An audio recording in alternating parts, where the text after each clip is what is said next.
Today I'm going to show you how to do the rear brakes on a 2001 Jeep Grand Cherokee. First, you're going to need a 7mm Allen wrench or this Allen wrench bit. You're going to need to take off the dust shield covers. Look like this. They're right here and right down here to get to the Allen. The next thing you want to do before removing the caliper is you have to remove this retaining clip. So you can just take a screwdriver in there and pry that out. The next thing you're going to want to do is you're going to want to compress the caliper. I like to take a big C-clip.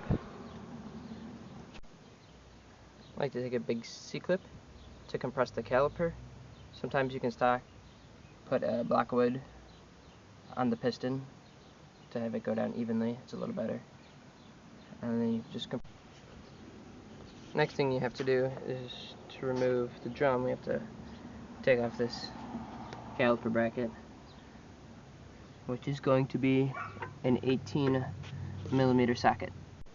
Once you get the brackets out, I like to take a wire brush or something and clean out here. That's where the caliper pads slide back and forth. Clean that and then you grease them with the brake lube so they slide easy. Sometimes to remove this rotor, you're going to have to tap it on the hat with a hammer.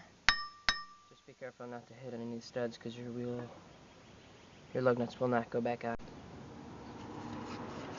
Another thing you want to do when you take the rotor out of the packaging is to wash it in soapy water and dry it off. You do that to get the residue off the rotor that keeps them shiny when they package them. You clean it off just so you don't get a brake squeak. It's just a possibility, but just to be safe, you clean it.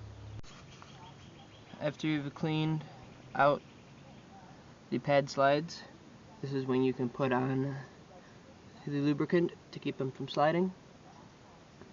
And you can tighten down these bolts, the caliper bracket bolts. When you do this, just get them started. Do not tighten them down all the way, otherwise you'll not get the second one on. Another thing I like to do is I like to pop these slides out from right here. You just take a screwdriver and push them through and lube these. This will allow your caliper to slide back and forth freely. When putting the caliper back on, I find it easiest to go and put the pad with that little flange into the caliper and then going and placing it over top to get it ready to. After you get the caliper on, you want to start one bolt, don't tighten it, so you can line up the back side bolt and then you can tighten them together. After that, you tighten everything on. Don't forget to put your little caps back on.